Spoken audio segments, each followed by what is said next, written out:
one in there? Yeah, that's it, yeah. No, is it in there? Yeah. Okay, so in there, for both there. You played this already? Yeah. I'll put it on now.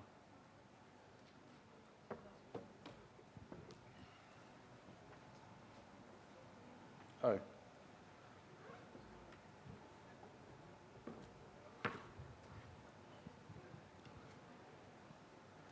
Oh, there's still lots of people outside because I'm going to start giving away prizes and they're going to be very upset.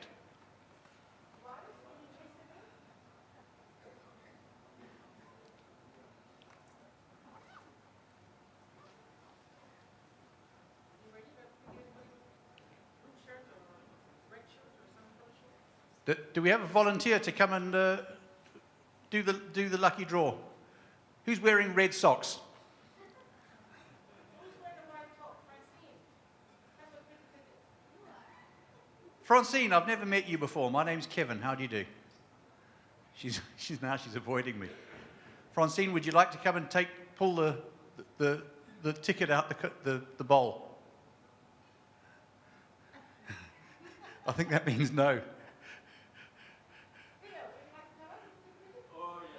Oh, there you go.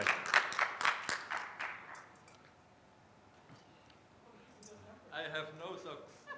Oh, there you go. No socks is fine. Okay, put out a number. Elsewhere.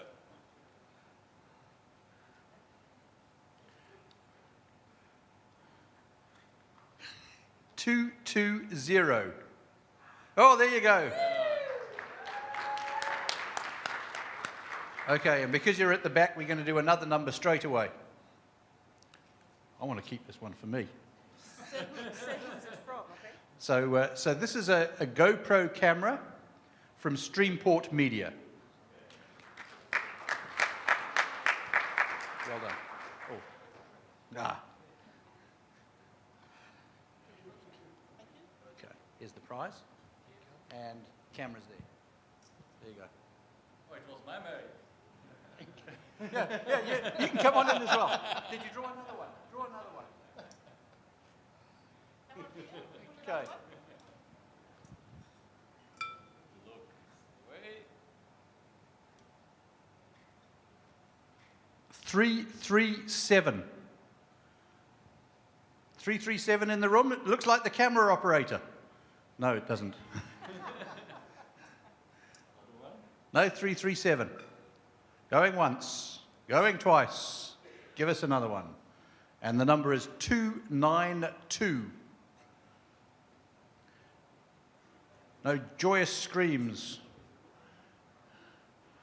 292 is missing.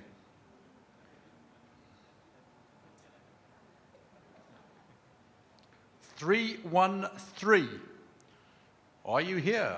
313.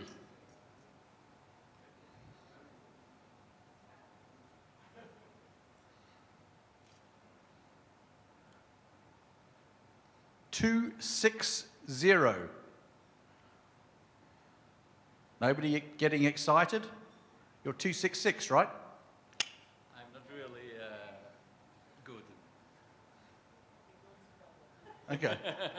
Yeah, we're not having a good run here. 492. 492. Okay, so make this your last one. Who else in the audience is wearing no socks? 339. 339. This What is a disaster. okay. Okay, who else has got no socks? Come, we need another volunteer. Oh, okay. Next day I will put on socks.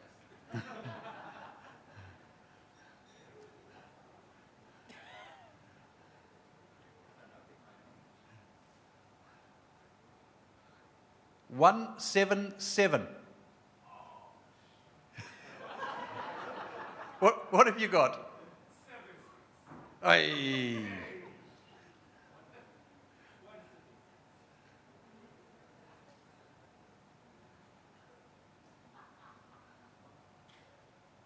$12.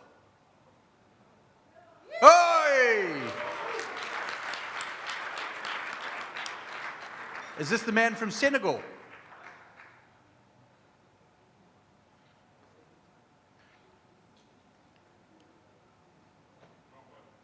Oh, Ivory Coast. He told me off for calling it Ivory Coast.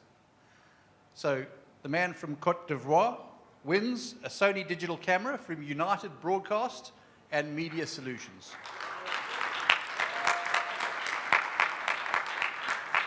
Thanks. I'll give that one to Dorothy. There you go.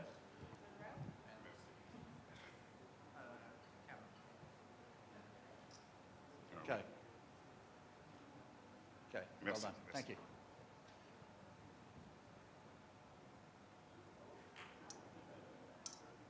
Number 162.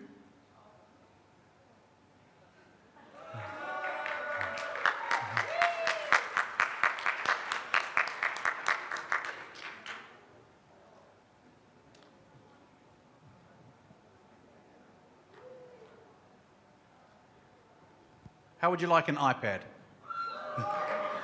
Here's an iPad from Al Arabiya. Okay, do you want your picture taken as well? There you go. Okay, there you go. Dorothy, they want a picture with you.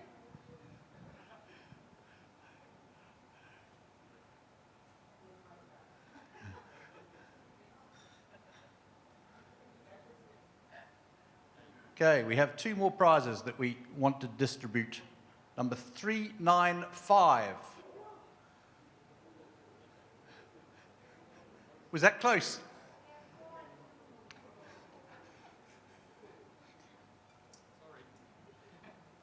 Okay, I'm going to do this one. 374.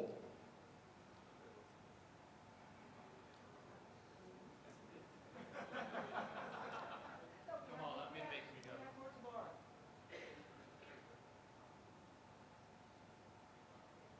208.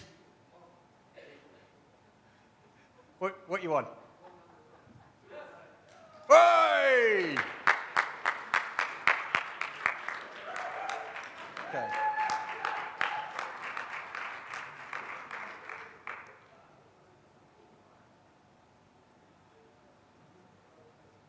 You get some software, Avid Media Composer 7. Thank you. I'm sure you'll find it useful. Yeah, do you want your picture with Dorothy? Okay. There you go. Thank you Okay. very much. Thank you. Okay.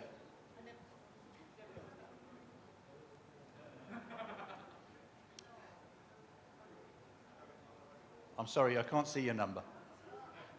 346.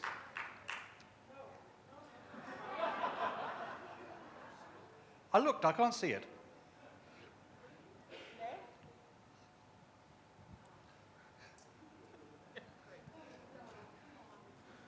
Okay.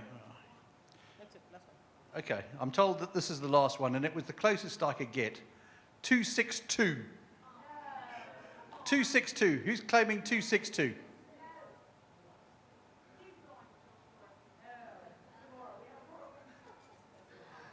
Okay. Sorry. Okay, so as far as the boat is concerned, we're leaving at 6:45 from downstairs. Dorothy has asked me to remind everybody that if you do not have a ticket, you will not be allowed to board the boat. She has... I know that. Would you like to do this? Shut up. Okay. We do have extra tickets, so if you don't have a ticket yet and you'd like to come on the boat, you're more than welcome. You just need to pick the ticket up from outside. You know, there is a limit to the number of boat people that can go on each boat. As you board, you're issued with a life jacket, and you know, safety is paramount. So actually, that's a lot of crap. You don't get a life jacket. But we do want everybody to be safe, and we do need to know how many people are going to be on each boat. So if you don't have a ticket, please pick one up. Who's our presentation? My notes have all disappeared.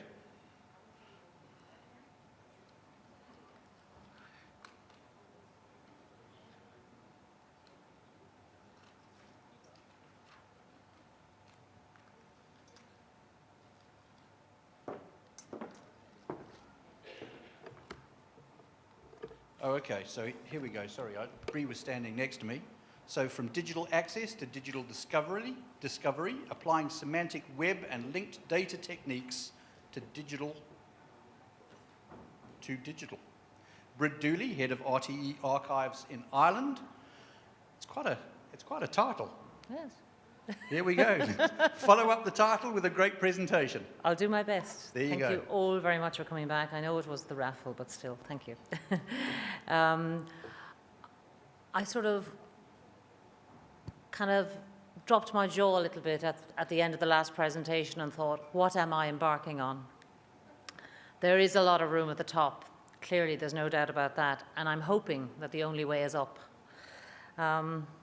Because like a lot of libraries and archives, we can't invite the whole world to us. We have to go to them. And in a way, that's really what this project that I'm talking about is all about here today.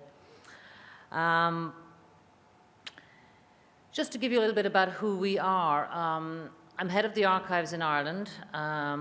We're a small nation, but a very large, I suppose, archive in that context. Quite respectable in terms of scale. We have a pretty large body of content, about 250,000 hours of television content, 100,000 hours of audio materials.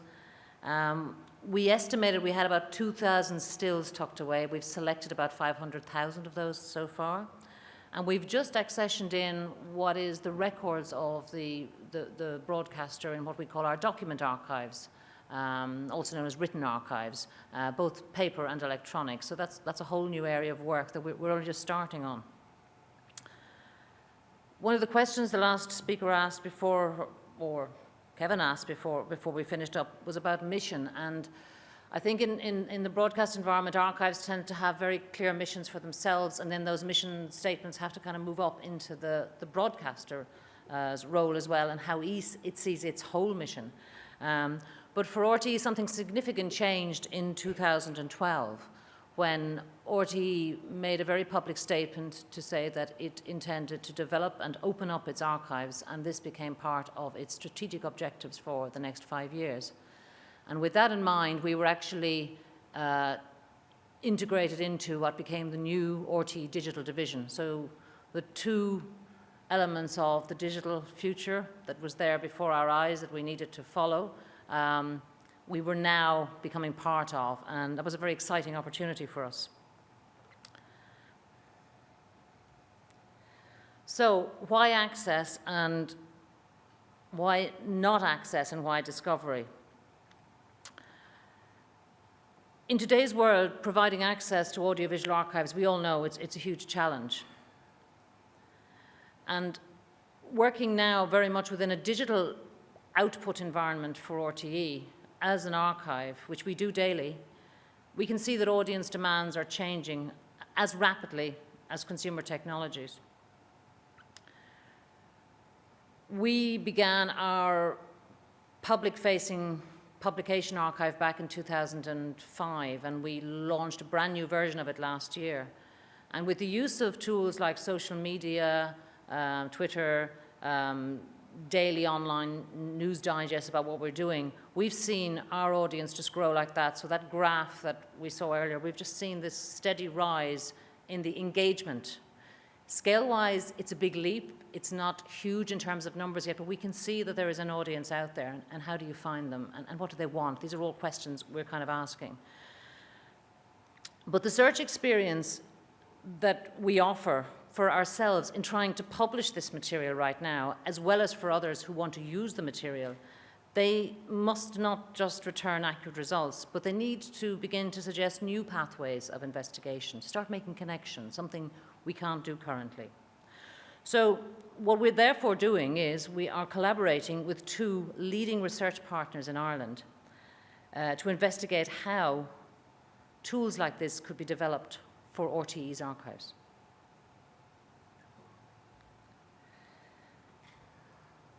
So our partners, the first is I'll start with the one at the lower end of the slide here, which is the Digital Repository of Ireland. And their vision, they're a fairly new organisation, their vision is to be a service provider for cultural institutions, libraries, government departments, government records, and archives, digital archives, media archives, all archives. They want to become nationally recognized as an online point for trusted data. They want to showcase internationally exemplars for Irish digital archiving. And they also want to provide federated, nationally and internationally linked digital archives, linking digital archives for richer experiences. The second of our partners is the Digital Enterprise Research Institute. It is a leading, internationally recognized, and now the lead partner of a new multi-million national research centre in Ireland called Science Foundation Ireland, and the centre is called Insight. So we're working with some pretty smart people, which is fantastic for us. So let's have a little look at what the goals of this collaboration are. What we've said we want to do is we want to deliver a rich content discovery prototype across all the RT archives to enable wider reuse of the RT archive audiovisual material. And we've used audiovisual because it's the most complex, but we're extending that right out into our 4 archives, which includes the document archives as well. And specifically, we want to enhance digital workflows in order to present a pilot content discovery web service that will sit on top of our current databases and will allow searching across the different archives.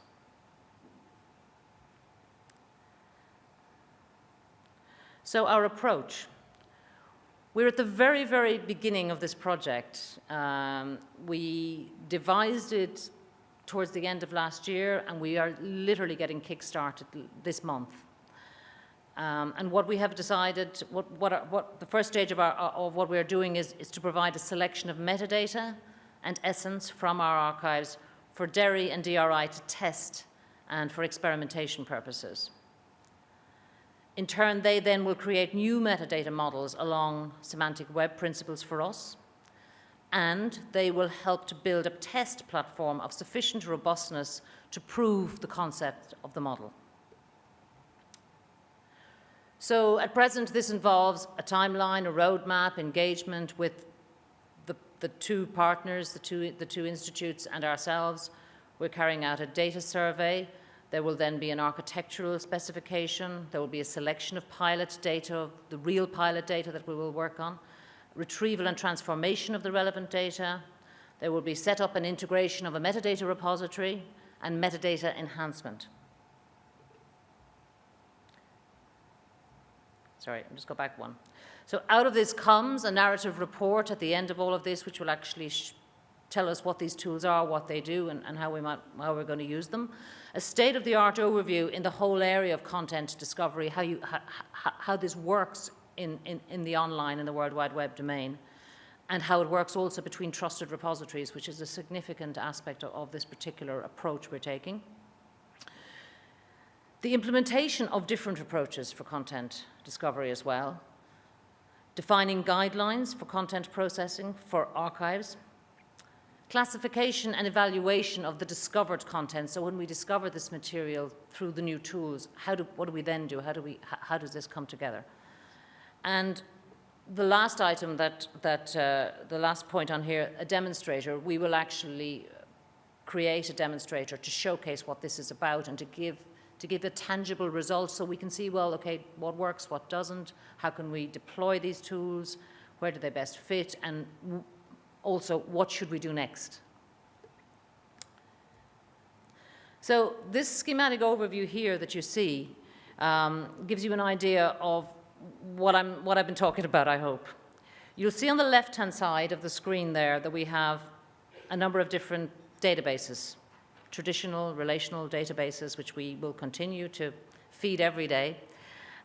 We have our documentation archive, we have audio archive, we have about 100,000 stills in an online database. We have our video archive, which is primarily still an electronic catalog with links to some browse material and which has to pull up tapes So we're not a very digital archive, so in a way, you need to bear that in mind as well. This is a really big challenge for us to imagine what could come out of this project. And the program Linked Data is one of the outcomes that will help to create the discovery tools that will sit in here with the common metadata repository that will be built, and will enable us to mine material from all of these archives seamlessly and almost automatically create curation themes for us. So we don't quite know where it's all going to take us yet, but we do know that what we want to be able to do in the future is to see our collections as having shared links. And when we've done that inside our own organization, to then, underneath the content curation, out into the national sphere, we can see the Digital Repository of Ireland with links to other cultural heritage institutions like the National Library of Ireland, the National Archives of Ireland, and other GLAMs, libraries, museums, and archives that they are also working with. So this is very much a strategic approach to coming up with solutions for us as broadcasters and as archives, trying to open up our content, but also trying to link ourselves into that expertise and also that world of archives that's also trying to do the same thing. So it's about, at a time of great economic challenge, it's an opportunity to work together and to do things really innovatively and to come up with shared projects that actually benefit the whole cultural heritage community, as well as the broadcaster inside, to get its job done better. So, excuse me for just one moment. So some of the outcomes from RTE that we see is a whole new set of tools, a whole new way of managing the catalogues that we currently hold, and probably a whole new way, not necessarily replacing, but adding value to the work that we currently do in terms of our catalogues. So we see standardized data citation, linked data-based thesauri and federated archiving. We see the potential down the road for user-generated content, context and annotation to be included in these kind of tools. We see crowdsourcing as something that we may be able to, in time, when we get these kind of tools in place, begin to look at to help us fill in the gaps in our archives. And we've seen some wonderful other projects in this area. So we're kind of imagining the future, and we think it's something that will be available to us if we can get this first set of tools in place. Open metadata thesauri and standard data provenance as well, actually really honing down how we actually can be guaranteed that the data that we are serving up can be trusted. So in terms of something very concrete, in RTE, as I said, we have 4 archives, 4 pillars. We have sound, we have stills, we have moving image, and we have documents. And these all represent very real research and content value for an archive to actually be able to pull up that information and serve it back in lots of different ways. So the left-hand photograph at the top is of a drama that no longer exists in RTE's archives. We have all the pictures. We have 1 episode when it finished. It was the first serial or soap opera, we call them nowadays. And when we go looking for information about that particular drama, we then have to go off and pull out loads of papers to find the scripts. We know that a lot of the actors who would have worked in that drama also worked for our radio rep. So we know that they probably did a lot of work, and there's connections to our sound archive over here. And also, of course, we have many photographs of them. So this is how we see the future, is this kind of seamless mining of content for us that produces curated thematic outcomes that we can then reuse again to make new exhibitions, new publications for online, new programs, but also that in time we can expose to the outside world and enable other cultural heritage institutions and other trusted repositories to be able to link to that. So there are a couple of projects in Ireland that have already done some work in this space. This one here is an example of an authority place names database which has been semantically linked to maps relating to those place names. Place names, we call them in Ireland, are the names of the place, Dubai. You drill down into the different districts in Ireland, you have many different place names, often with different spellings, often multiples of them all over the country with the same name. So there is an authority database that's quite old, and that has been digitized, and that has been linked both to the maps, also to Europeana, which many of these cultural heritage institutions feed into. So you can actually look at this online, and it's really quite interesting just to see how these tools work. And there is a description also, a narrative report on how to use these kind of tools, which is invaluable, I think, for us as archivists to begin to actually see, well, what could I do with these tools? We really don't know fully yet. We're still exploring.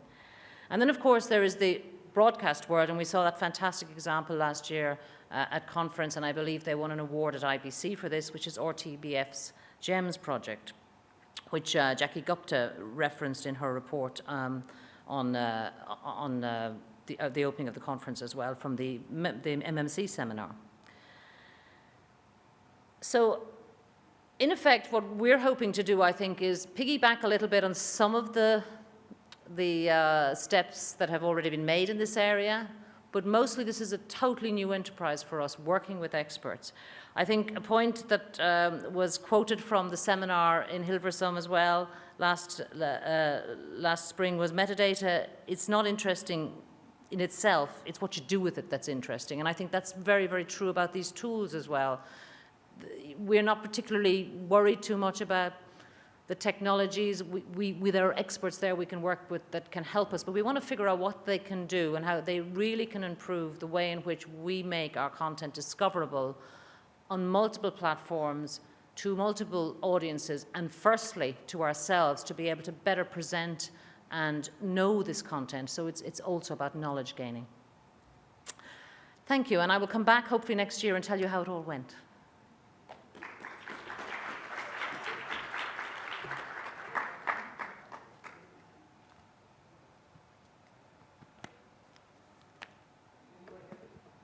Does anybody have any questions? Yep, you have a question? Yeah, thanks, Bríd, for this presentation. Having seen GEMS, the RTBF's tool, I think you've chosen the right example. That's for sure. What I would like to ask is maybe a little bit related to my proper interest. So the point is, you're collaborating, you're building a layer over all those institutions, after all. Aren't you a little afraid that the quality of metadata within all these institutions' collections will differ to such an extent that only particular organizations' content, such as RTEs, with quite rich metadata, will come up? Am I concerned that it will restrict others? Yeah, or push others down, lift others up, and how do other organizations might cope with that? Well, it's a sort of a difficult question to answer from the point of view that the biggest issue we have is being invisible at the moment. I mean, every day we publish tiny pieces of content from this enormous archive, and it demands huge resources, and we don't have those resources.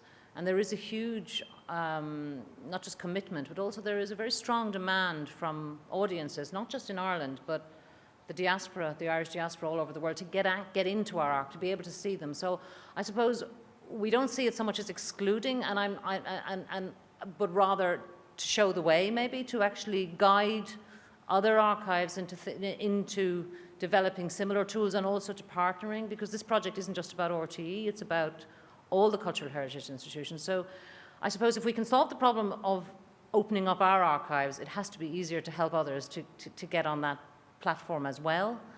So I don't know that it's about suppressing any other archive more. It's about opening up what is expected to be found at this point in time and can't be. Yeah, so you take the successful organizations as an example for those with maybe less qualitative metadata.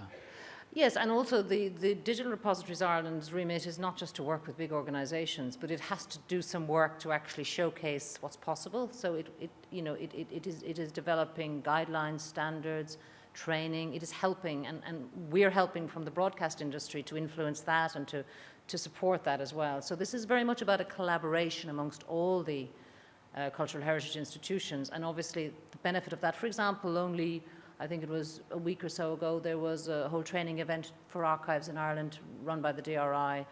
Some of our staff would have attended. Some of the information would be, would be well known to us. But in the digital world, there's a lot of preservation issues that's quite new to big organisations and small. So we're all coming together.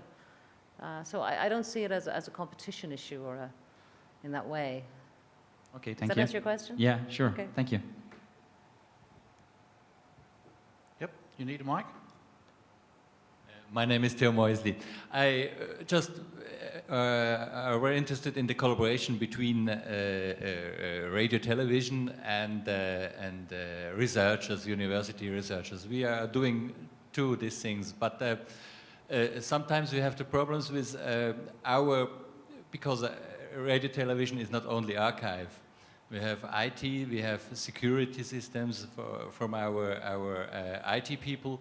And sometimes it's not so easy to put together the volunteers and the needs from the research world together with IT people. And I have a little bit learned to try to do meetings between IT people and researchers.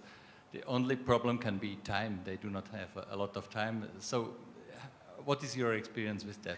Well, we're just at the beginning of this project, and it's been committed to at a very high level within the organisation. So there is a very good project team, and it's across all of the departments who are in any way impacted. So there are discussions going on with our IT departments between them and the Dairy Institute. Our teams are also have research inside the archive from the Digital Repository Ireland archivists and researchers. So from the point of view of this project, I think it will teach us a lot.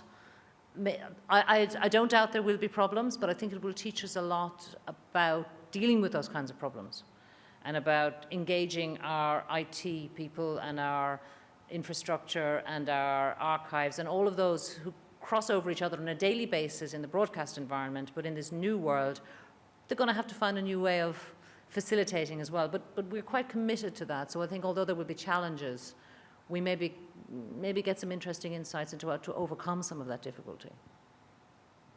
Okay. Any more questions? Last one? One more? Anybody at the back? Bríd, thank you very much.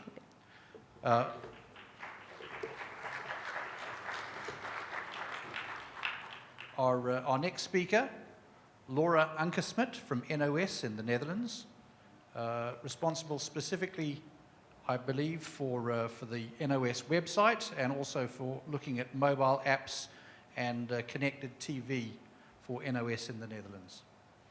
Is your presentation up? Oh, Tobias. I Thank might you. let you do this in case I just come up with that. Do you have your stuff? Yeah, I have a thing. Perfect, thank you.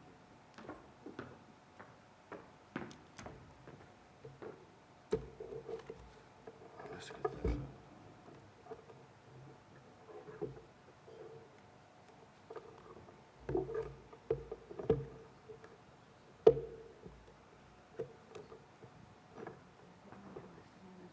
It is. So now we just need to get it out.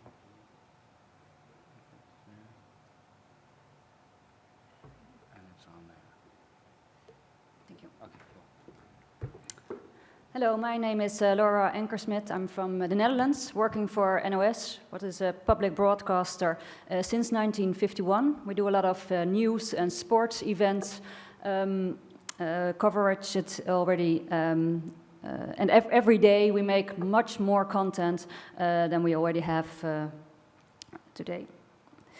We don't do that only for television and radio anymore, and that is our biggest challenge, to bring all this content we make and we made in the past also to new devices, new platforms, like the iPads, the smartphones, the smart TV, etc. Because what television has changed, watching television has changed for most people. We started 2 years ago with with a program to become internet first. So we don't wait for the television news anymore, the 8 o'clock news. We bring it on right away when it's ready. Because people watch television through the cloud. They watch it anywhere, anytime, whenever they want. It becomes much more pull instead of push. And people want to discover what to watch on television via their second screen and social media. Social media became more and more important for us to discover new content, and we say when it doesn't spread on social media, the content is dead. Although the big live events we cover and the sports events, they still are real time and live. They attract a lot of viewers, of course. To bring all this content to new devices, we changed our production flow to produce multi and cross-media platforms for all those different devices. So people could watch the television shows on their iPad, on their smartphones. And during Olympics last year, we made all the live streams from London, from the Olympic court, to our website, so people can really choose what match to watch. Even those matches were the matches we didn't broadcast on television. To bring this all to all these devices, we have to change our whole infrastructure. So we needed to have a new backend to bring this to our public.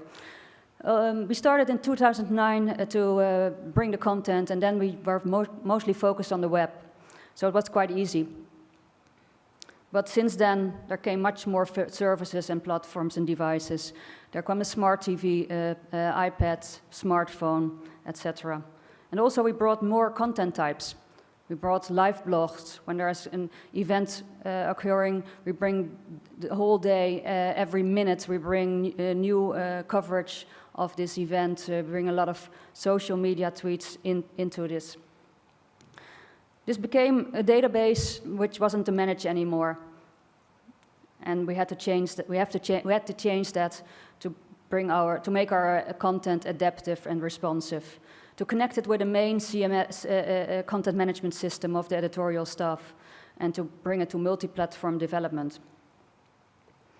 So our new backend will be much more flexible, AP-driven. Even our own devices and our own products will use these APIs, so that we are ready for adaptive content on a multi-platform publishing. Television has changed from a broadcast to an on-demand and streaming platform. People use this. Not everyone uses the cable television anymore. People use other services, and people use second screens. Our biggest challenges are the user interface and experience of bringing this content to new platforms. The performance is a big issue for us, because it has to be smooth and quick everywhere. The quality of our content, even our content from a few years ago, but the archive content, the mostly, of course, and the fragmentation of all the platforms. And it's becoming, every time they're coming new ways of consuming content. This is an example of Leap, where you don't even use a touchscreen anymore. We see this device explosion, and you might have seen these pictures before, where you see the inauguration of the POP in 2005 and 2013, where in 2013 everyone has his smartphone, laptop, or iPad with him. All the devices people have in their home, it's for us the biggest challenge is to make sure all our content is ready for those devices, because the consumer decides which device he or she wants to use, where and when. We see change of behavior on our platforms. During the day, a lot of people use their PCs and their laptops, and at night they're more viewing our content by tablet or mobile. To make this possible for them, we made a lot of apps. We started with the teletext apps, which are it's something which was on television, and we make the copy to their apps. But then we started with more apps of all our content, video, photos, and text, of course. And also for tablets, we made a Windows 8 tablet app, and last year we made the Smart TV or Connected TV app for the sports, for the Olympics, where people could watch all the live streams, the catch-up videos, and it was always on. People didn't have to wait anymore for the 8 o'clock news or the broadcast stream. Next to this, all these things we have already out there, we also do a lot of experiments, and I have one example here.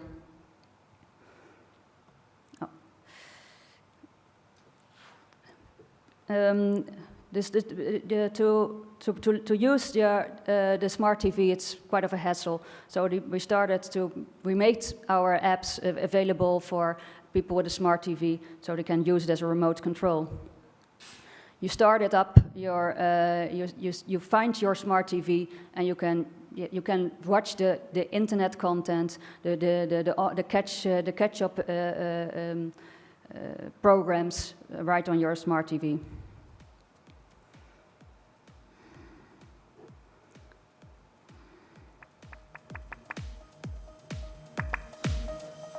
Kijk de laatste NOS-uitzendingen terug op je Smart TV met de NOS Journaal-app. It's one of our experiments, and we started it this summer. We will evaluate it in the end of this year. What does it bring us? It brought us a lot of new consumers, younger people, and it brought us a lot of extra viewing time of our content. So people don't wait for our programs anymore. They can watch it on their mobile device. They can watch it on smart or connected TV. They can watch it on social media. So the news has changed. The journalists who made it have changed, and the way people consume it changed as well. So we, as an organization, have to change as well, and that's what we do every day. Thank you.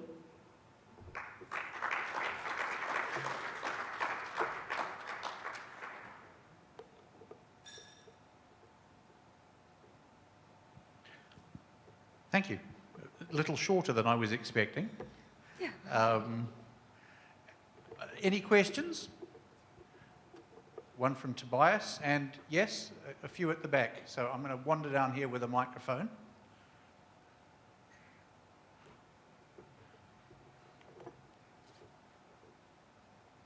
It's on? Yeah.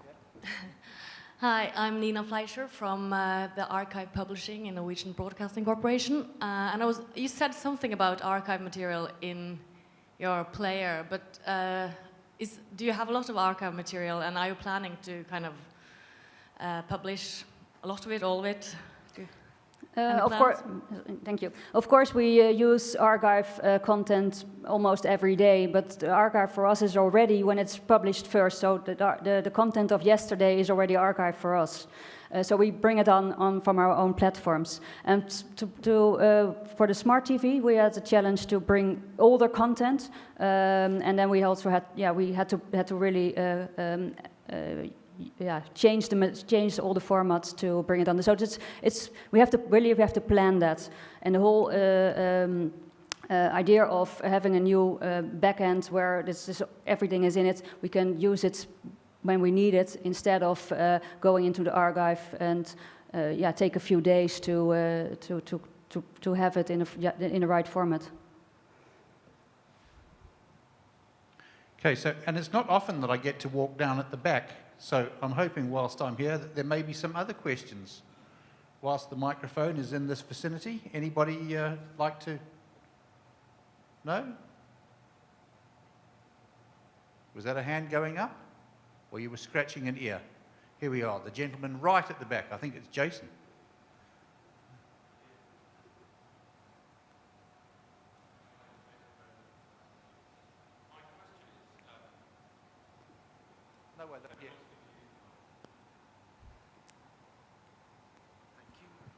Hello. My question is, how much has this benefited the viewers? And can you measure that? Yes, we can measure. We measure every day. We measure real time. And how does it benefit them? I think it benefits them a lot because now they don't have to be at home to watch our programs. They can watch it wherever they want, and at the time they want to watch it, and not the time we have the time slot. Any other questions while I'm back here? Yes? Thank you. I'm Karel Sieber from Czech TV. I wanted to ask you, it's actually a follow-up to what has already been asked. How do you measure the behavior of your viewers, and how does it go in relation to their privacy? Because, you know, on one hand, you want to respect the privacy of the viewers. On the other hand, you want to have some concrete numbers about the way they are viewing your content on different devices. So how do you do this? Yeah, we measure with web analytics, and we don't measure it that you can go to one person. It's just like the trends. So we don't collect any data of personal data, emails or whatever. Just the trends. Thank you. No other questions? Thank you very much. Yeah, have we got another question? Did I see a hand? Where? Yeah, am I understandable? Go. I'm taking the occasion because I particularly like broadcasters, production people actually, coming into FIAT IFTA's conferences, which proves that we are relevant also to them. And I would like to take the occasion to ask you a question that maybe sidely relates to your presentation, but we all know that the Netherlands Public Broadcasters archives are managed by the Netherlands Institute for Sound and Vision. Now, I'm particularly interested in the relation between the public broadcaster, like NOS in this case, and the National Audiovisual Archive. And I would like to ask you, the collaboration between the broadcaster and the National AV Archive, how does that go? Are you happy with it? Maybe a little tricky question. And does Beeld en Geluid spontaneously serve all your needs? Yeah, I think we started with the digital, bringing all those products on other platforms. We started that with a few years ago, and if you look at the mobile, we started that only a year ago. So it's a bit early to say how to really have a lot of examples of collaboration, but I think that will be there in the future. Very diplomatic. Thanks.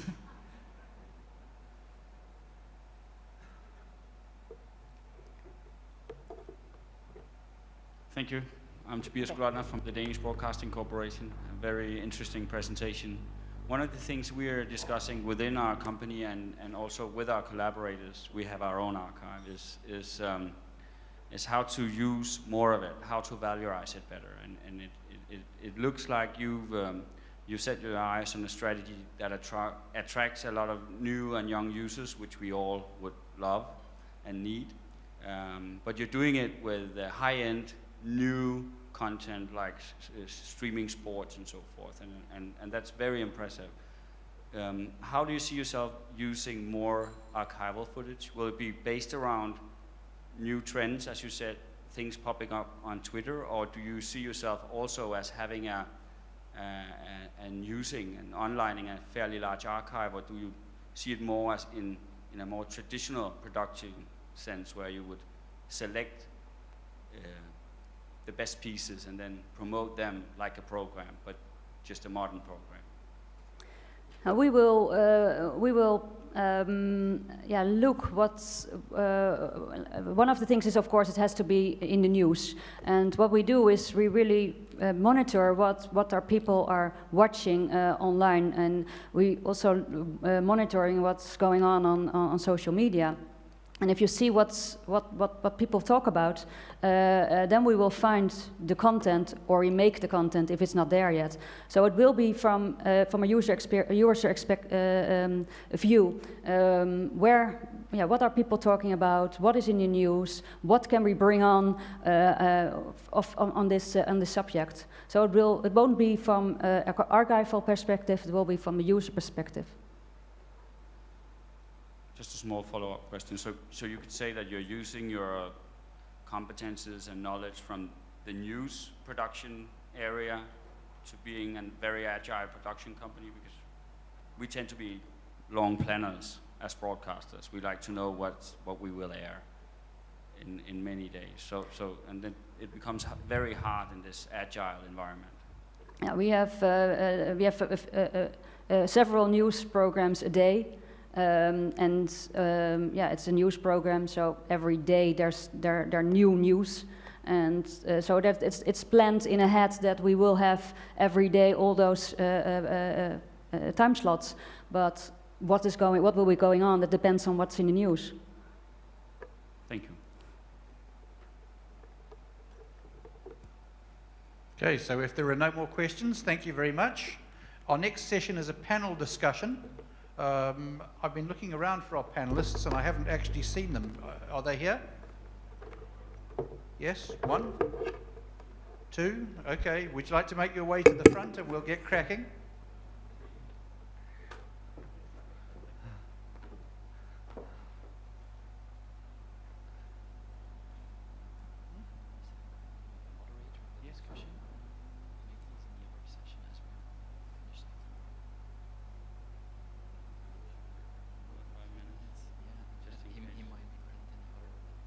See if you can find him. I've been looking for him. Andy Wire.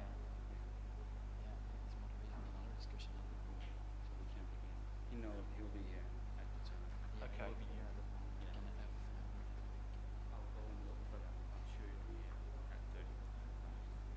Okay, so I've just been told that Andy is busy moderating a session in one of the other conference sessions, so we're going to take a 5-minute break. Dorothy's taken all of the gifts away. Otherwise, I could share some more prezzies. But if you want to grab a quick cup of coffee, let's just keep it down to 5 minutes, and please come back.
Now I think the presentation will be with the computer, but at a certain moment it's possible, not sure, that I will show something on my iPad.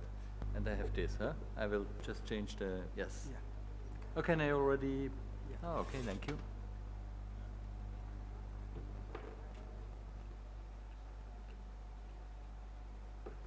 Thank you.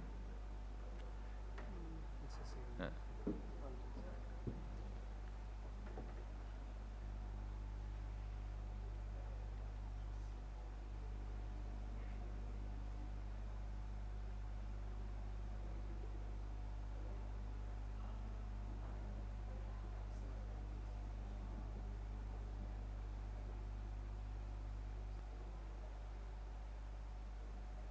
do with this. Okay.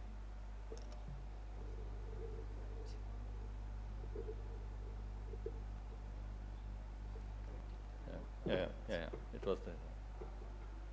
Okay. Can we spend it? Or maybe I just. We will change it.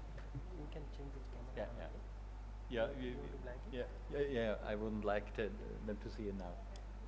This, then you have to remove it. Otherwise, I can remove it. No, I'll put the camera. Yeah.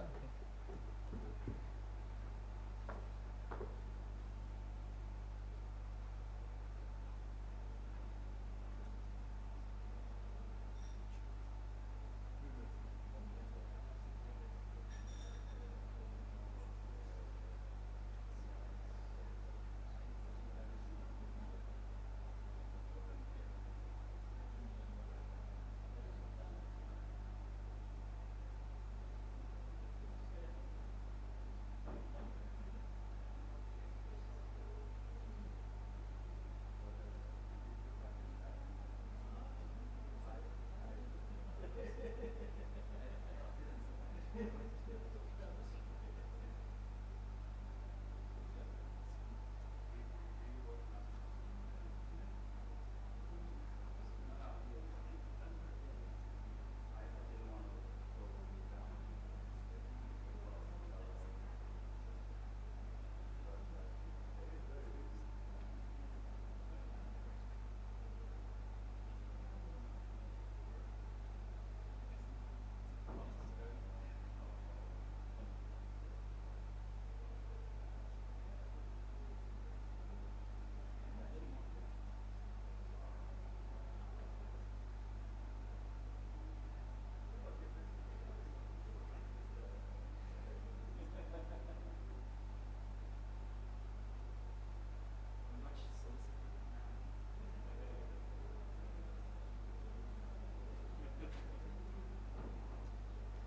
Okay. I think everyone.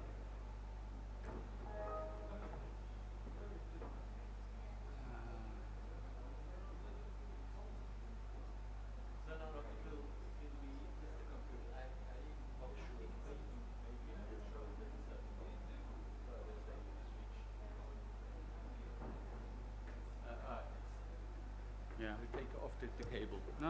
It's okay. Oh, is it okay? Otherwise, I can. It's same. I didn't hear it.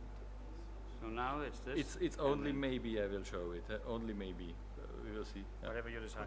If you want this, you'll have to press 2, because right now 2. Yeah. 2. I'll be here. I'll help you. Yeah. Okay. For this one, so we want to try with the volume. Do you need sound? For No. Okay.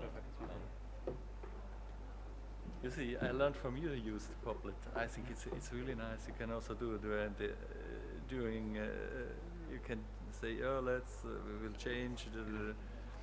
It's nice. Yeah, I like it. It's easy. Yeah. Simple. It's But very, that's what very, you very need. easy. Yeah.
Okay, we're going to get cracking.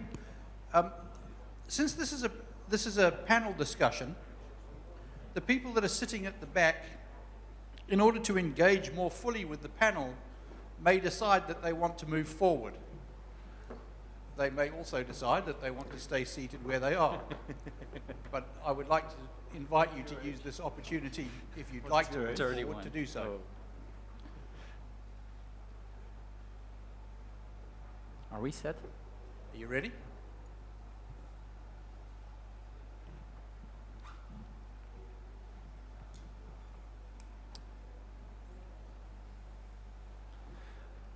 Okay, thank you everyone for your interest and for this nice conference, which also is thanks to the participation of the audience.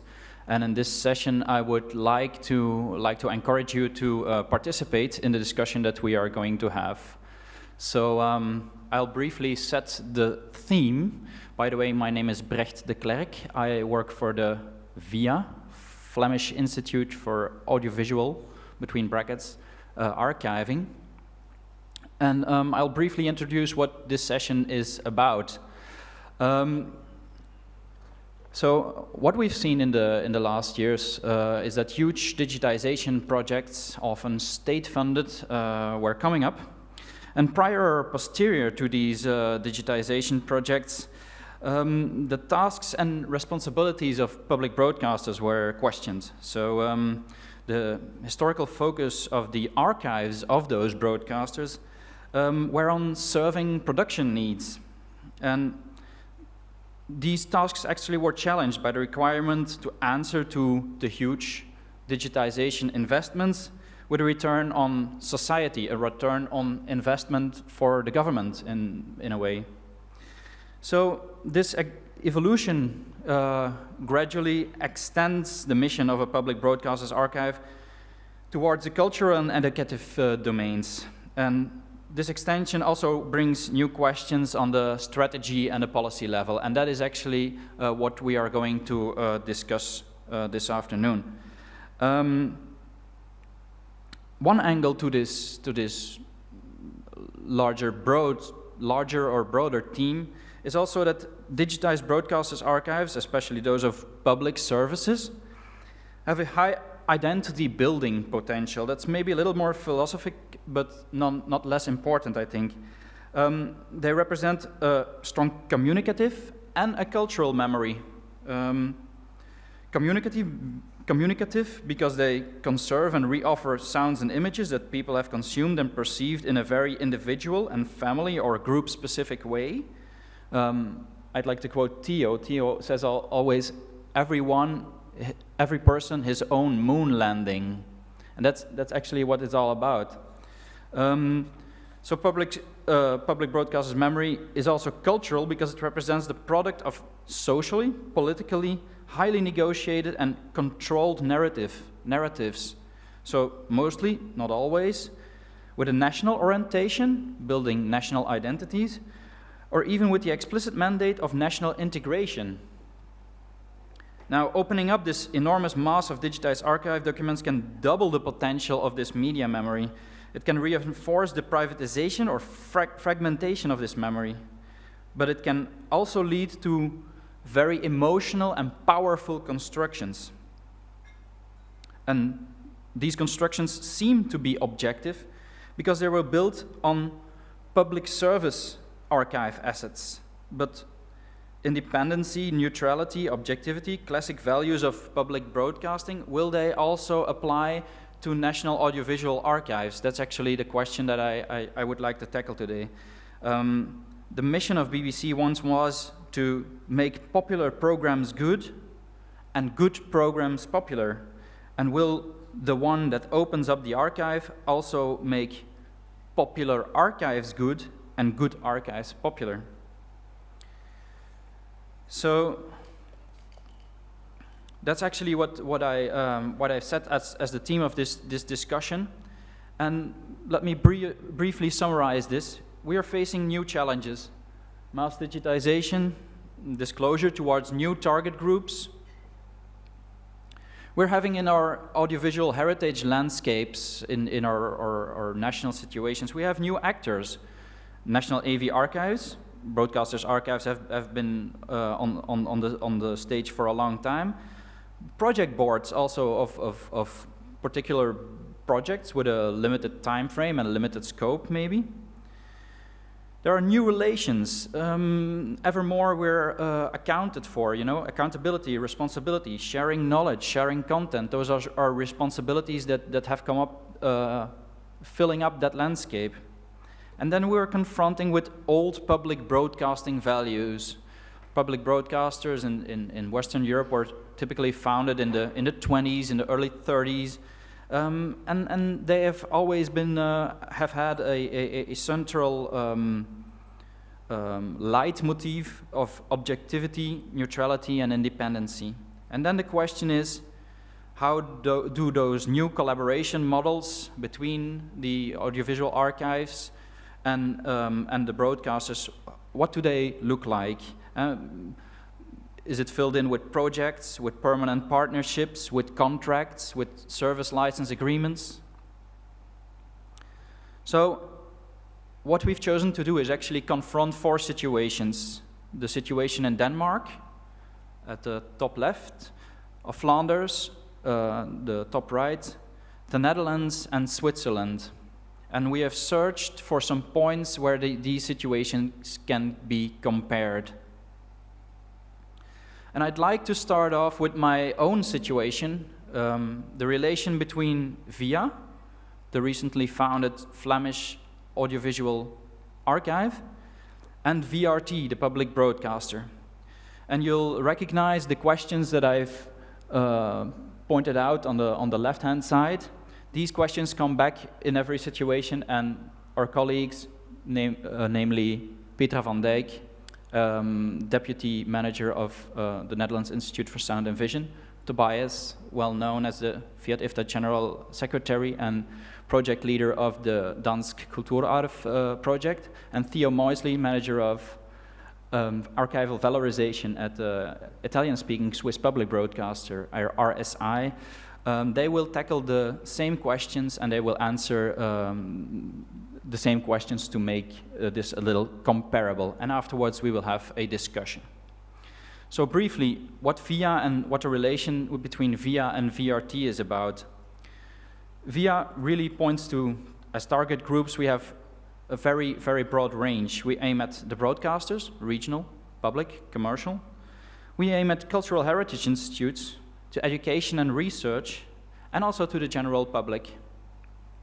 So those are our target groups, and we have been given this task by government departments, being media, in the case of Broadcasters Archive, and cultural heritage, the Cultural Heritage Department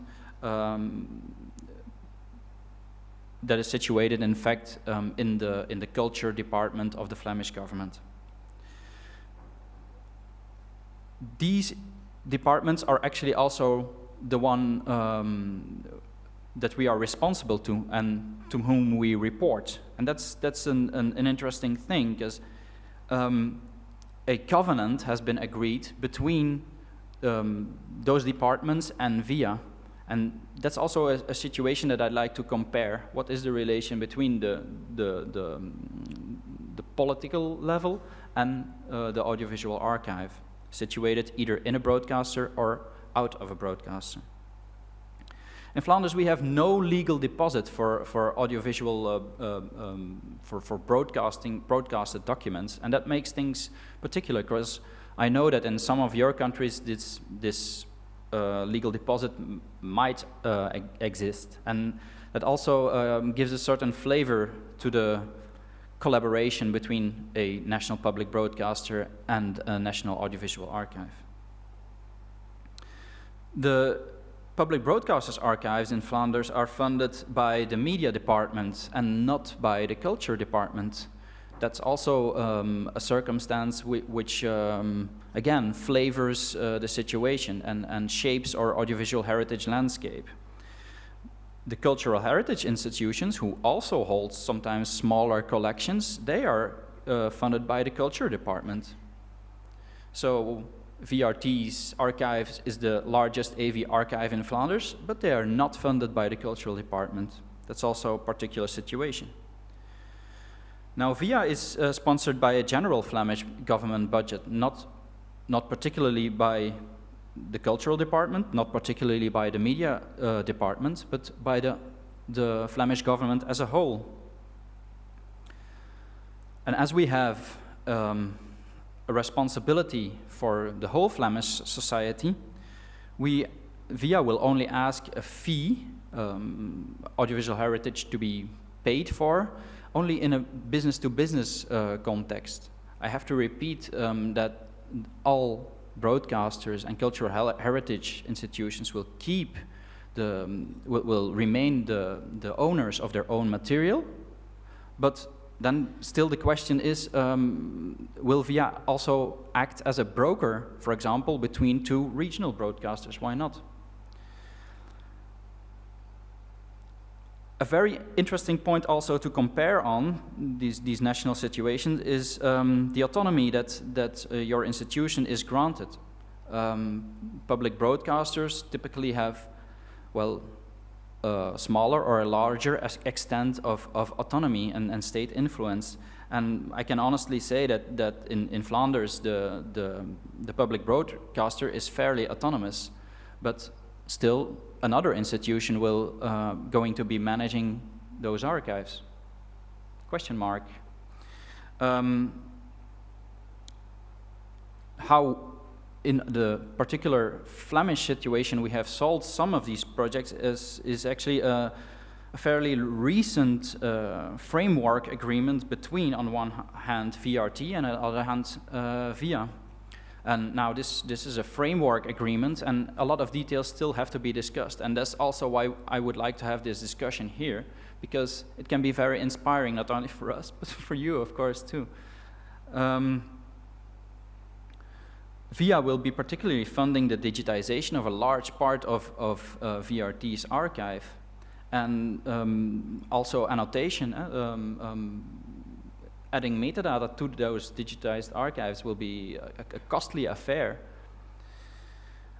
The other side of the coin is that VRT is strongly represented in the board of VIA, and will raise its voice when VIA would go, I don't know, by some point, somewhere, maybe against the direction that VRT would like to see. I hope not so, but who knows? So I've tried to schematize this, and you will recognize the big lines of the scheme.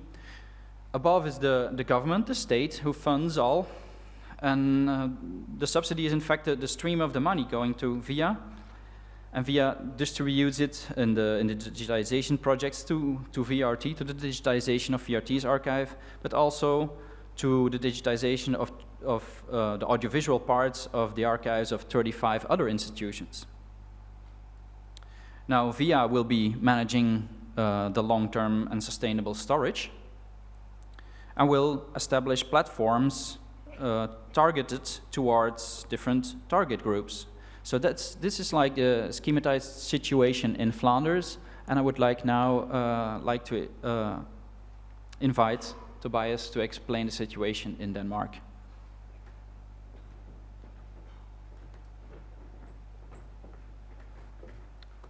Thank you, Bríd. Hi, everybody. So I'm representing the Danish Broadcasting Corporation, and Dansk Kulturarv is part of the Danish Broadcasting Corporation, a special fund which we're given to the Danish Broadcasting Corporation. So I'll speak from this.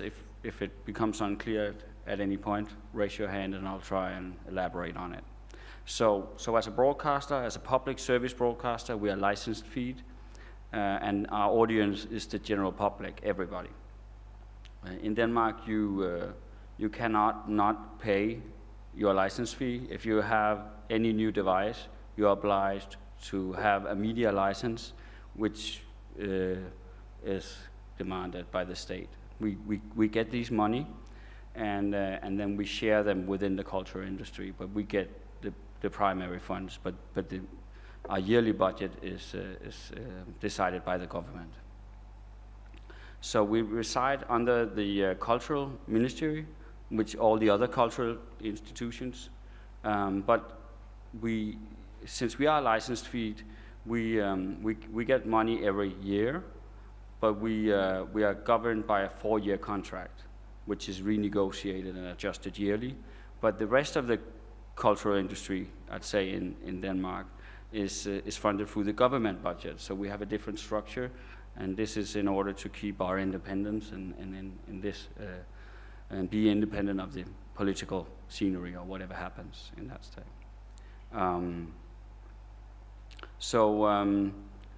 When we say in this bullet later on, policy domains interested or involved in accessibility, there are numbers of projects which actually is funded through a number of different government departments, but we're primarily funded through the Ministry of Culture. But one of the projects we're in now, collaborating with the universities, are funded by the Ministry of Science and Innovation. So, and these are reasonable big budgets. We're talking several hundred million Danish kroners a year divided into different projects. So it's big projects, but it's still not big compared to our yearly budget, which is 430 or 50 million euros. So just to give you an idea. So there is a legal deposit. It was decided. There are several institutions or areas who actually had the right to copy the signals, but in 1984 it was decided that the university and state library would be the legal deposit for the AV archives within Denmark, and that means that they are copying everything we're airing, and they have the right to store that, and they're copying everything the other channels are airing. Or they don't get to choose freely. There's a semi-public service broadcaster which is partly privately funded and partly national funded, and they take their programs, and they take a lot of independent radio stations as ours as well. So they are building a huge archive for heritage reasons. They still need to negotiate rights, and this is one of the problems we're in now, because they want to use them, but they need to negotiate rights with the right owners, and they don't have the same competences and expertise as we have as a broadcaster, because we've been doing it for almost 100 years. So all the archives are state funded. We, as I said, the users you can actually, as an independent person, you can buy a program from DR if it's not for commercial use, but it's fairly expensive and it doesn't really make sense. You should be really interested in that, because it would cost you 500 euros or something. So not that we're making money of it, but because it's the system and the way it's built. So that's how it is. So there's a large degree of autonomy, and we manage our own archive, and we're obliged to take care of our own archive, but we don't have the cultural heritage obligation. That's with the state. And if you look at it in this scheme we prepared, we and 13 others at the moment is working together on creating a shared platform. There are several projects in Denmark tackling or trying to tackle better access and better accessibility for the archives and the archive content, and I hope we'll drill more on this in the discussion. But one of them is Dansk Kulturarv, the Danish heritage.dk, where we, as part of the funding I'm running on digitization of the archive, we are also building a platform where we are collecting or harvesting content from a lot of the other institutions and trying to build a shared platform where you can either access it through a simple search interface, you can view content, but we're also creating a new an open API where you can get your stuff out and create new products if you have the rights for it. So it's a platform for content that is free for all, rights cleared. It doesn't mean that there isn't material there which need to be cleared, but it's been cleared by the one that publishes. So in many ways it's like a really small Google or European or any other of these projects, but it's a national one and it's focusing on the national heritage. So we all have our own archives underneath, depending on which domain you're from. AV archives would be the state archive and us, but for this purpose it was primarily be our archive because they don't have the rights for it. There's a variety of platforms. For DR we are using, of course, our television channels, different television channels with different target group, different radio channels with different target groups, and our online platform and mobile products and so forth with different target groups. Hope it makes sense. Thank you.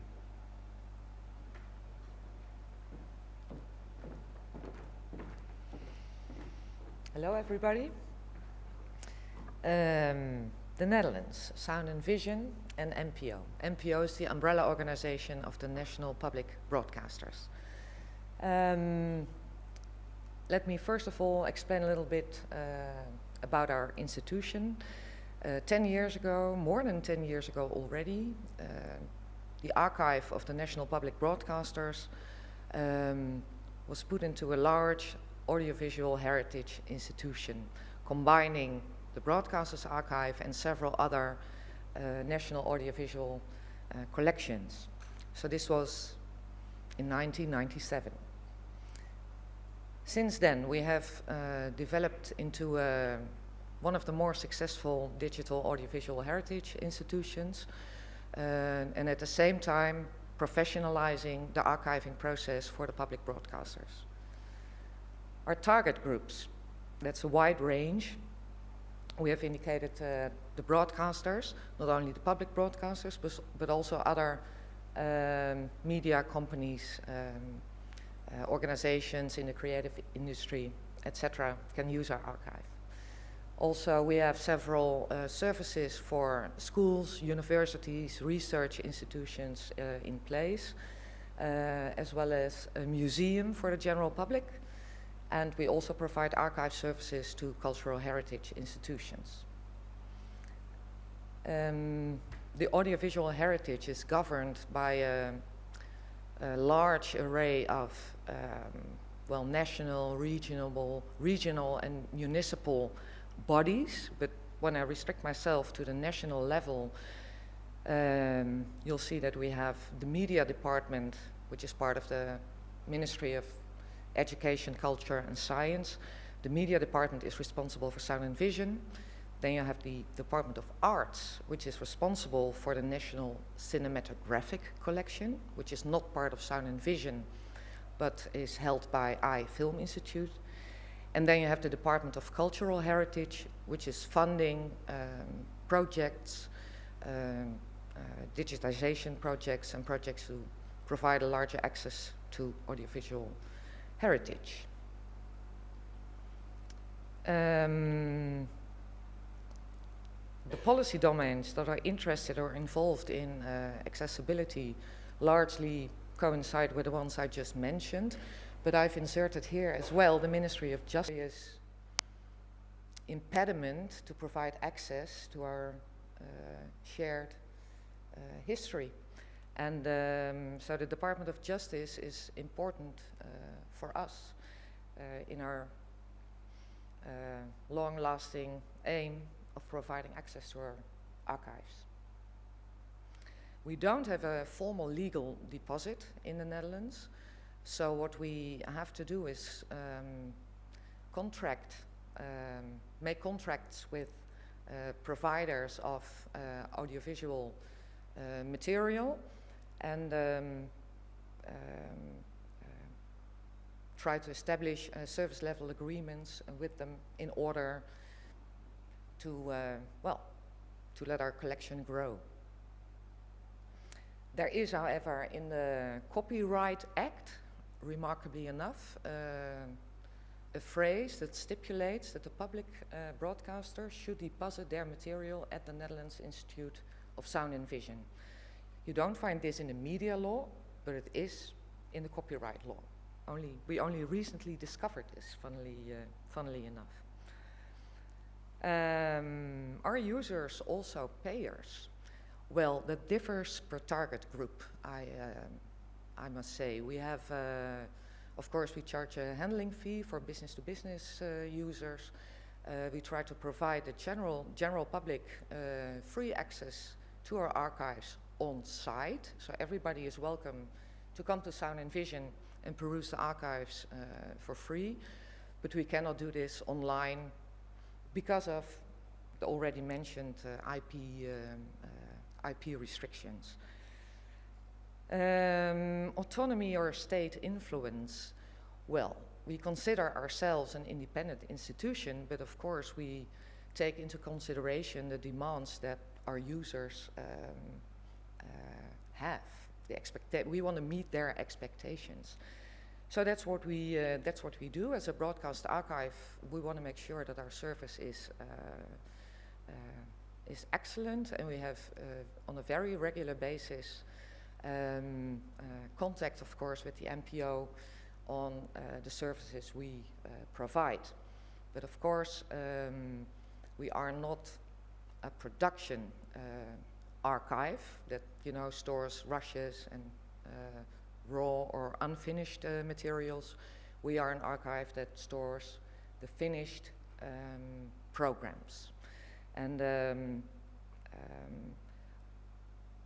thing is, we are limited by our budget, so we try to do as best as we can, but we can't do all, and that's a subject of discussion on a regular basis with the broadcasters. Well, our relation to the broadcaster is a cordial one, I would like to say. We are not just a service provider, but we also have many collaborations with broadcasting organizations. We develop online platforms together. For instance, we have a new website under construction, Bríd.nl, that we developed together with the VPRO, one of the national broadcasters, to disclose our holdings of radio material, oral history, etc., etc. And it's, when it's difficult due to copyright issues to launch a Sound and Vision platform, it can be a solution to work together and see if we can reach our audiences with joint forces. So, the visual representation, the funder is the government. They fund the National Audiovisual Archive, which is Sound and Vision, that not only holds the Public Broadcasters Archive, but also other national audiovisual collections. And the government also funds Images for the Future, which is a large, probably, digitization program. We'll finish next year. And there are also other memory institutions participating in this project, as the National Archives and iFilm Institute. All this is resulting in large digital collections, born digital archives, digitized legacy archives, photo, radio, film, and television. Feeding on the digital archive are several platforms aimed at all our different target groups. It's a professional media user, public and commercial broadcasters, schools, universities, research facilities, and the general public on site. They can see it all online. We can provide them with a small slice, a very, very small slice of our collection. So at present, we depend heavily on other parties to provide access to the collection we manage for the general public. So that's it. There we go, to Switzerland, across the border.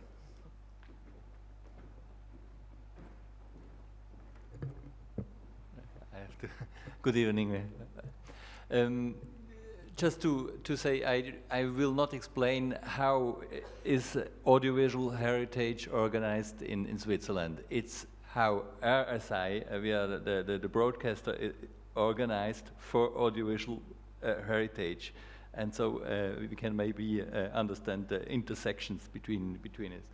We are also a service public broadcaster, not really monopolists, but in fact, Switzerland is with the 3 language regions is too small for really have a media market. So the public service provider has really a very, very strong role. In particularly where I'm living in Swiss Italian, we have 300,000 people of population, and we have a fully serving public service provider with 2 programs in television and 3 in radio. So you can imagine there is not so much place for private providers. Another particularity in Switzerland is that we have a tradition that we do not like, or in Swiss history it was never liked to give cultural competences on national level. The cultural competences was kept in the cantons. That is not the language reason, and this is a little bit complicated, because Swiss Italian is one canton more or less. There is also another little part. Swiss French is 5, 6 cantons who are involved, and Swiss German is 12 or something like this cantons who are speaking German. So the model of cultural independence and gestion of the cantons does not really rule in what belongs radio and television.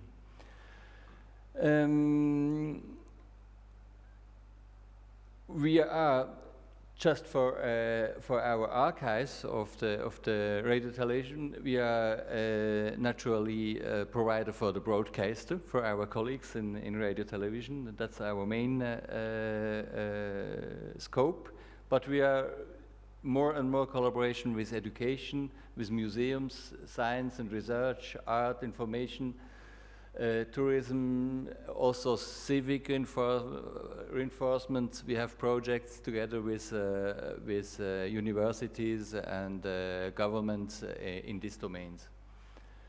No, we have no legal deposit. In some cantons there is one, and this makes also quite complicated the affair. There is now a discussion about legal deposit for audiovisual, and I think it's too complicated in Switzerland. I do not think they will really arrive to make it. Who funds the RV archives? The demand is a little bit difficult, because normally it's the SSR, the radio television, who funds it itself. But at the very beginning it was very, very important to have the support from Memoriaf. And Memoriaf is an association sponsored by the national government. And this was in the 90s very important to begin with heritage. Now, always they are working together with us. And now, from the financial point of view, it's less important. For an ideological point of view, it's very important. Who funds your institution? If my institution is the archive, it is founded by the SSR and, just as I said, Memoriaf as a little part. Our user also payers. I wrote no, except for hard copies. B2B, naturally. We have a B2B business, but normal users, they can have free streaming.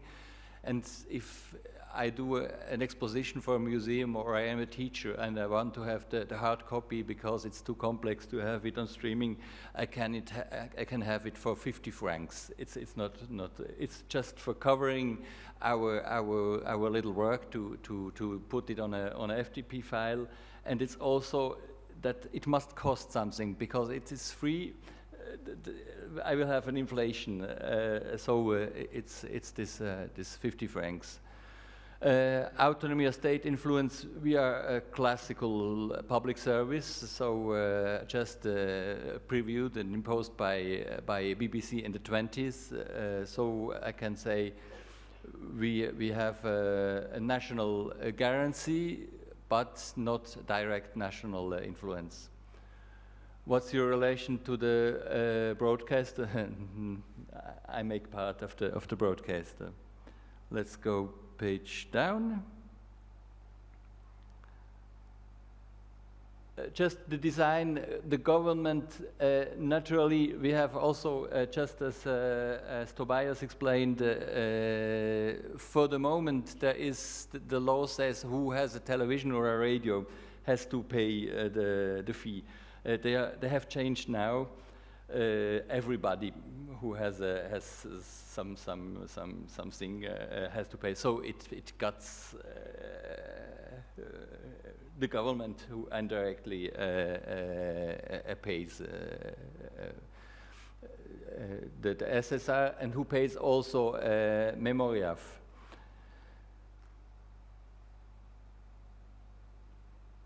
We have our storage from our content, and we have disclosure to different platforms. Just as I said, the first platform is internal for our internal products, but it can be education, it can be schools, it can be museums, and so on.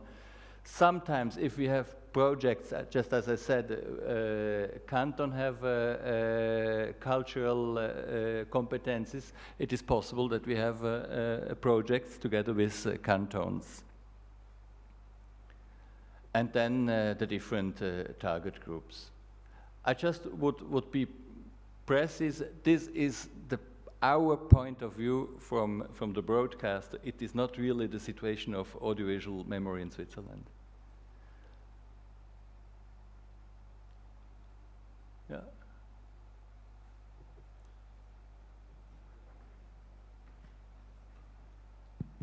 Okay. Very interesting case studies there.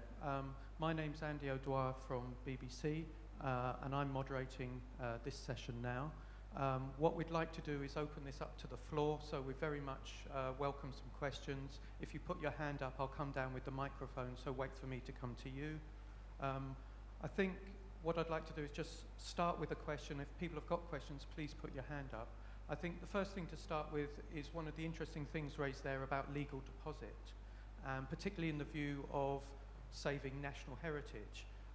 What's the people's views, and I'll start with maybe Brett first, is on legal deposit, and is that something which could be encouraged in different countries?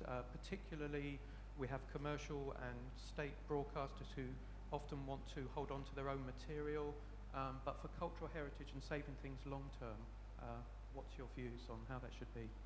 Well, as I said, in Flanders, the northern part of Belgium, currently a legal deposit for audiovisual, for broadcastings, does not exist. But it's my personal conviction, it's my personal view that I am very much pro, actually, because what I've seen in my experience, I've worked at the public broadcaster VRT for almost 10 years, is that when it comes to selection, there is a big importance for the broadcaster to select stuff that possibly would serve production needs. Now, of course, that is very unpredictable, and I thank VRT, in fact, for interpreting this task to a large extent and filling this in large terms. But it's also a case that on the commercial broadcast, basically they do what they want, and we are losing there a lot of our heritage, in fact, of our common cultural collective memory, I would say. Okay, thanks for that. Hector, do you want to say anything, because you've got a good example in your archive? Well, I think we can all agree that a legal deposit strongly promotes and stimulates forming of an audiovisual heritage in a country, because otherwise, if you don't have a legal deposit in place, you'll have to convince producing organizations to make a deal with you, to make us their archiving partner. Then often the costs are an unsurmountable barrier there. On the other hand, if you have a legal deposit, it has to be paid as well. I mean, nothing comes for free. And collecting and storing and managing audiovisual collections isn't cheap. So from the government's point of view, I can understand that they hesitate to